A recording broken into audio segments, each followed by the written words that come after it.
Kali ini kita bersama Pak Zulfikar yang dimana menjadi guru di SMA Tirawa Bukit Baruga.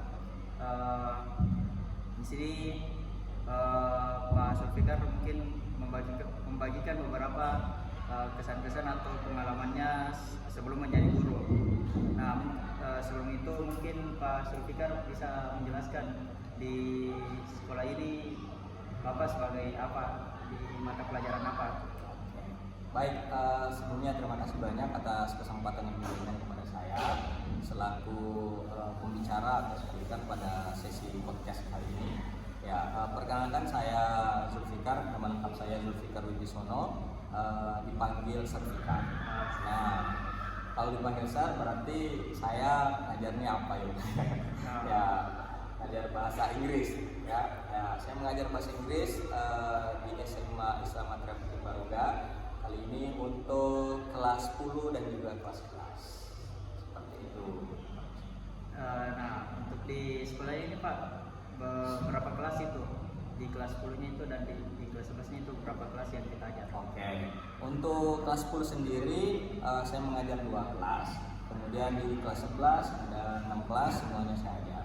Terus juga ada kelas peminatan. Ini SMA ya, kita punya program peminatan itu ada 2 kelas lagi. Jadi totalnya ada 10 kelas. Total 10 ya Pak. 10 ya. Nah, untuk itu kalau misalnya kelas peminatan itu Pak, dia di hari tertentu atau memang ada kayak jadwal-jadwalnya? Ya, untuk kelas peminatan sendiri kita punya jadwal tertentu atau jadwal tersendiri. Kita punya di hari Senin dan juga di hari Rabu. Seperti itu Pak.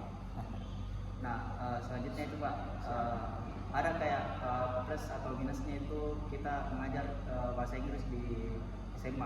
Oke, untuk secara umum Pak ya, mengajar bahasa Inggris di SMA itu terbilang cukup mudah. Kenapa? Apalagi sekarang kan kita menghadapi Gen Z kan orangnya. Ya, walaupun memang sudah berubah lagi namanya, istilahnya apapun itu mereka sudah melek ini teknologi. Pun juga mereka dari keluarga yang memang sadar akan pengembangan dan juga perkembangan zaman.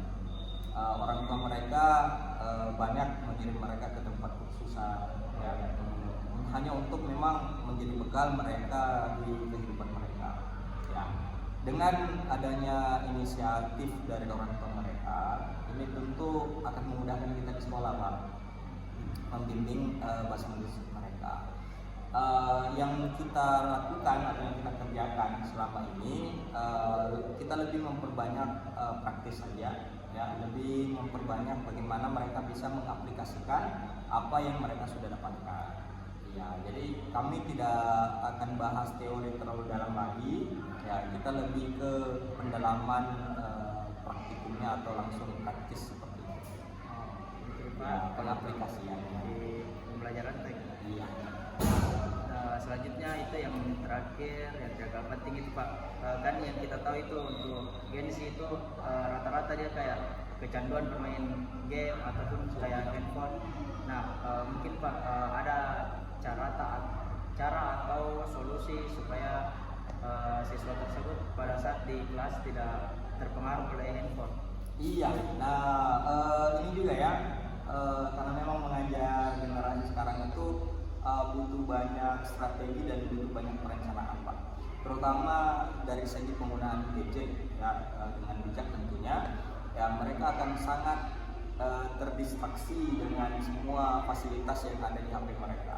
Nah, alhamdulillahnya kita belajar bahasa Inggris pun banyak aplikasi dan juga banyak platform-platform di media internet seperti itu bisa kita manfaatkan sebagai fasilitas mereka untuk belajar.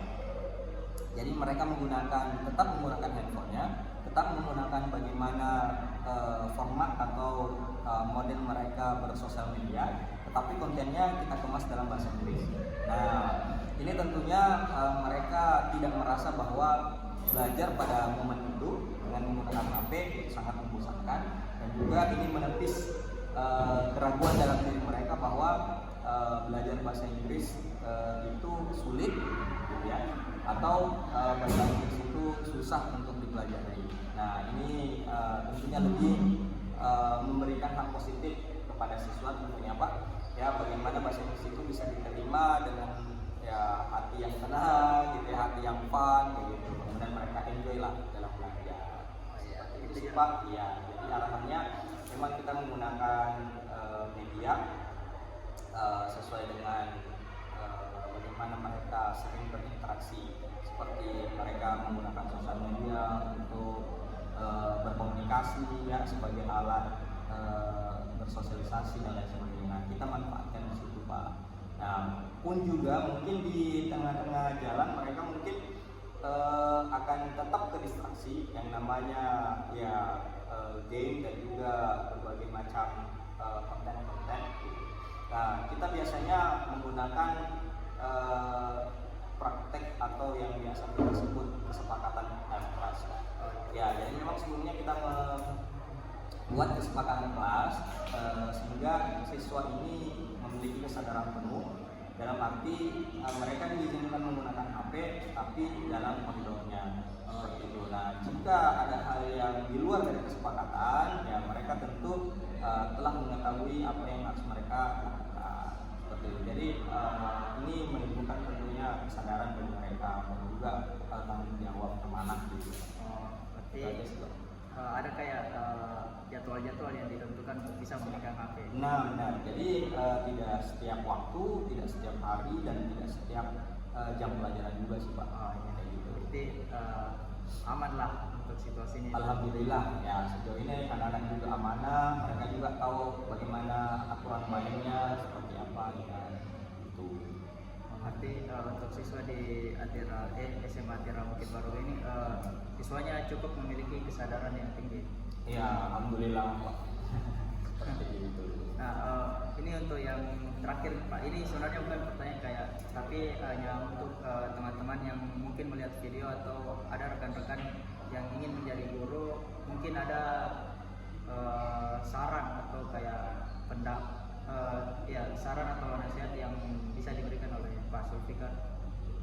Oke sih, ada satu prinsip dalam hidup saya Pak ya, dan saya terapkan ini juga bagaimana sudut pandang kita sebagai guru dan juga sudut pandang kita terhadap murid kita. Kalimat itu kurang lebih seperti ini,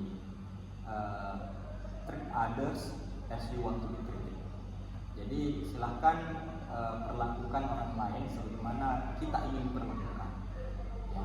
Jadi coba refleksikan ke diri kita sebagai siswa.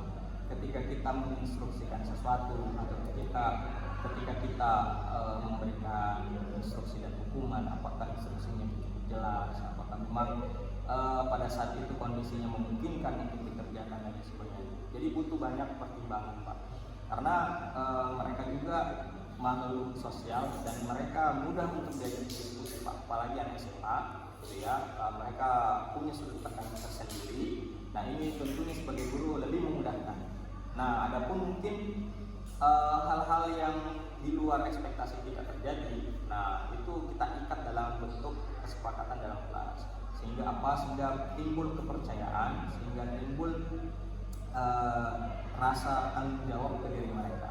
Jadi kita sudah saling percaya, kita berikan kepercayaan. Kemudian ketika mereka melanggar atau ya tidak menempati apa yang sudah disepakati di awal, nah di sini fungsinya bagaimana konsekuensi logis yang kita sudah sepakati diperlakukan. Seperti itu sih Pak. Semuanya terima kasih Pak untuk ilmu atau ilmu dan saran-sarannya Pak. Berarti untuk sebagai seorang guru itu kita juga harus mengetahui kondisi siswa. Benar. Dan pada saat kita memberikan sanksi itu kita tidak memberatkan kepada siswa. Benar ya. Jadi ya saya sendiri agak ini Pak ya, kurang setuju sebenarnya pemberian sanksi dan lain sebagainya. Itu tidak, kalau generasi sekarang bilangnya tidak ngefek. Iya, justru malah menambah luka dalam hatinya. Nah, ketika mereka sudah terluka hatinya Pak, jangankan mau belajar Pak sama kita, ya hadir di dalam kelas saja itu datang saja tidak mau Pak. Kayak gitu. Jadi supaya bagaimana pembelajaran kita bisa diterima SMA, ya kita rasakan dulu apa yang mereka rasakan, kita alami dulu seperti mereka. Ya ketika kita sudah sama seperti mereka, ya tentunya mereka akan menganggap kita ya sebagai mitra dalam pendidikannya. Itu tadi penjelasan dari Pak Sulfikar mengenai tantangan-tantangan yang ada pada saat mengajar di tingkatan yang lebih atas atau SMA. Terima kasih sebelumnya Pak Sulfikar. Ya, Pak. Nah, mungkin untuk hari ini cukup sekian. Assalamualaikum warahmatullahi wabarakatuh. Waalaikumsalam.